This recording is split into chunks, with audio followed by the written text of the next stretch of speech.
In May 2023, I was chosen as a church leader.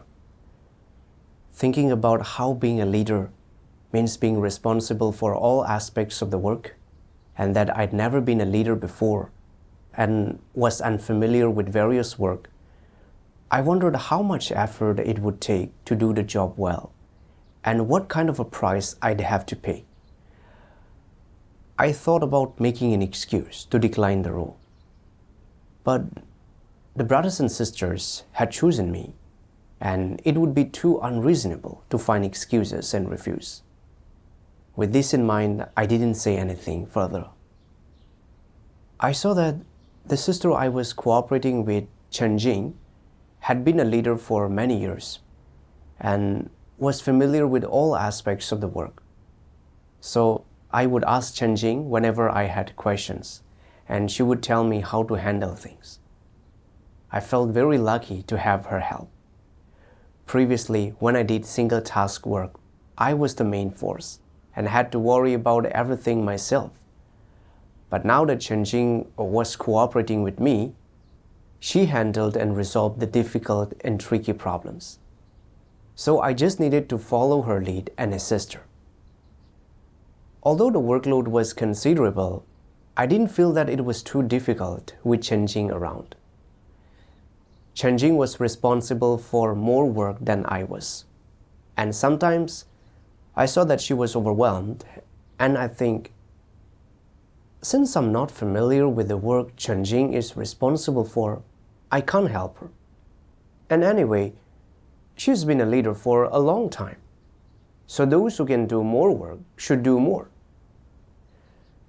So, when Chen encountered difficulties in her work, I only occasionally shared some opinions and didn't really concern myself with the issues. One day in August, Chen was suddenly promoted. When I heard that Chen was going to be transferred, I immediately felt under pressure. I'd only been training for a few months, and there were a lot of things I didn't know how to handle. With Chen around, I'd been able to ask her when I faced difficulties. So how could I shoulder these responsibilities if she left? I didn't want Chen to leave, but the upper leaders had already made arrangements, so I had to accept it. But the thought of having to handle all the work on my own made me feel overwhelmed and put me in a terrible mood. I thought, I don't have a grasp on the work Chen was responsible for, and I'll have to familiarize myself with everything from scratch. How much suffering will I have to endure? What kind of a price will I have to pay? I felt very repressed. After Chen left, I needed to report on the work myself, but because I hadn't inquired about or concerned myself much with many of the tasks while Chen had been around, I wasn't familiar with these tasks and had to spend a lot of time learning about them and getting to grips with them. I felt physically exhausted and even more drained mentally, and I couldn't help but feel resistant and dissatisfied with the upper leaders. I thought, why don't you consider things from my perspective? I've never been a leader before, and I've only trained for a short time. So I can't do this duty independently. Chen had been a leader for many years and was an able hand at all aspects of the work. Why did you move her and leave me all alone here? The more I thought about it, the more I felt pained and repressed. It felt like a heavy stone was weighing on my chest, making it hard to breathe. I realized that I was catering to my flesh. So I prayed to God in my heart, asking God to enlighten and guide me to know myself and to submit. During one of my devotionals, I read God's words. Almighty God says, the first reaction of antichrists when faced with Christ's words, commands, or the principles he fellowships about. As soon as it causes them difficulties or requires them to suffer or pay a price, is resistance and refusal, feeling repulsion in their hearts. However, when it comes to things they are willing to do or that benefit them, their attitude is not the same. Antichrists desire to indulge in comfort and stand out. But are they delighted and happily willing to accept, when they face the suffering of the flesh, the need to pay a price, or even risk offending others? Can they achieve absolute submission then? Not in the slightest. Their attitude is entirely one of disobedience and recalcitrance. When people such as antichrists are faced with things they don't want to do, things that don't align with their preferences, tastes, or self-interests, their attitude toward Christ's words becomes one of absolute refusal and resistance, without a trace of submission. God exposes that antichrists treat the situations orchestrated and arranged by God according to their preferences and desires, always considering whether it benefits their flesh, accepting and submitting only what is advantageous to them. And if a situation doesn't benefit them or causes them suffering, they can't submit, and they even complain and feel resistant, expressing grievances toward God. I was behaving just like an antichrist. In my duties, I only considered my fleshly interests first.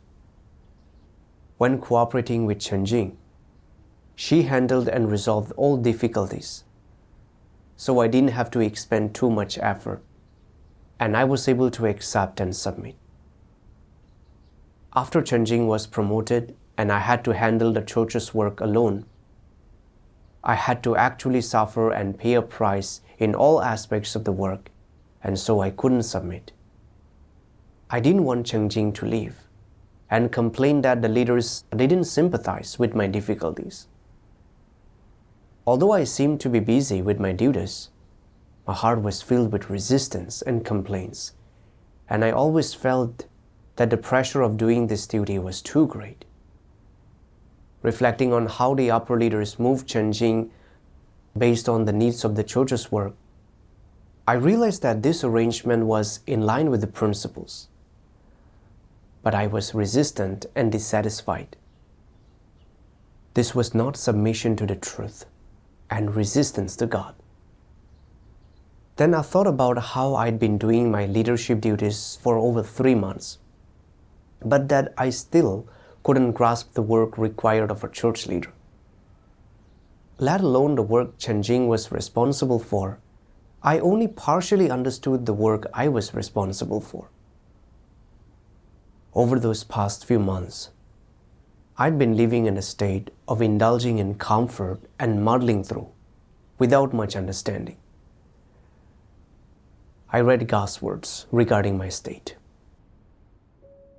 Almighty God says, if people constantly pursue physical happiness and comfort and don't wish to suffer, then even a little bit of physical suffering and extra exhaustion, or suffering a bit more than others, would make them feel repressed. This is one of the causes of repression. If people do not consider a small amount of physical suffering a big deal, and they do not pursue physical comfort, but instead pursue the truth and seek to fulfill their duties in order to satisfy God, then they often will not feel physical suffering.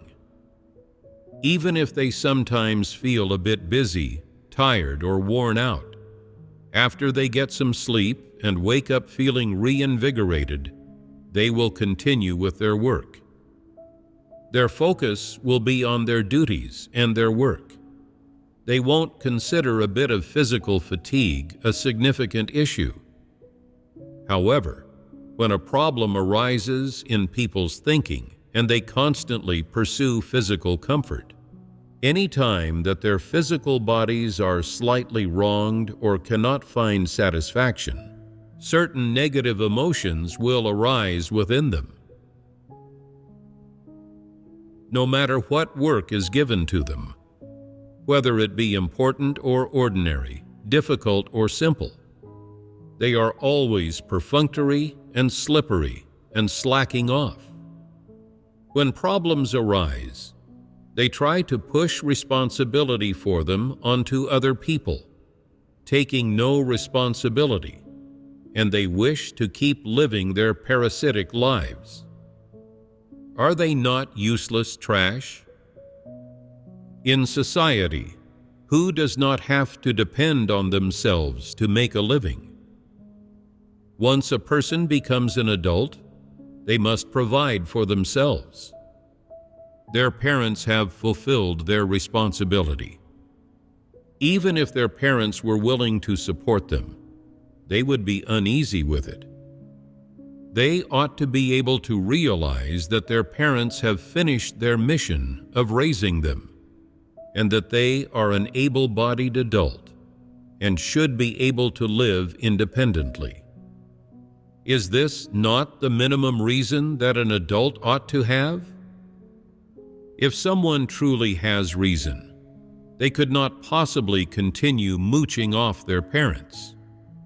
They would be afraid of others' laughter, of losing face.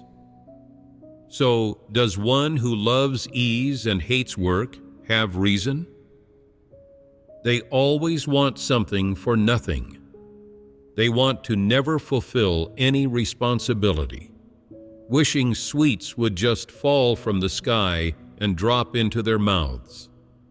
They always want to get 3 square meals a day, to have someone wait on them, and to enjoy good food and drinks without doing the slightest bit of work.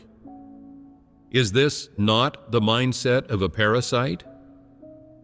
And do people who are parasites have conscience and reason? Do they have integrity and dignity? Absolutely not. They are all freeloading good-for-nothings, all beasts without conscience or reason. None of them are fit to remain in God's house. God says that a person with normal reason, when they reach adulthood and can live independently, should be able to support themselves through their own labor. But that one who loves ease and hates work, even if they are capable of surviving, will be unwilling to work and will live by mooching of their parents. Such people are like parasites. They lack integrity and dignity and are unworthy of living. I was behaving just like those people who mooch off their parents, as God exposes. When working with Chen, I was unmotivated and relied on her for everything. And when difficulties and problems arose in the church's work, I pushed them onto Chen to resolve, so that I didn't have to exert myself and could take it easy. After Chen was transferred, I saw that I had to worry about and take care of all the work myself. So I felt pained and repressed, unwilling to accept and submit. And I even wanted to keep Chen so that I wouldn't have to suffer and pay a price. God says, their focus will be on their duties and their work.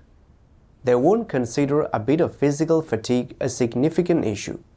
However, when a problem arises in people's thinking and they constantly pursue physical comfort, any time that their physical bodies are slightly wronged or cannot find satisfaction, certain negative emotions will arise within them. My flesh was so lazy that when the work pressure increased, I felt repressed and resistant. My main issue was in my thoughts and viewpoints.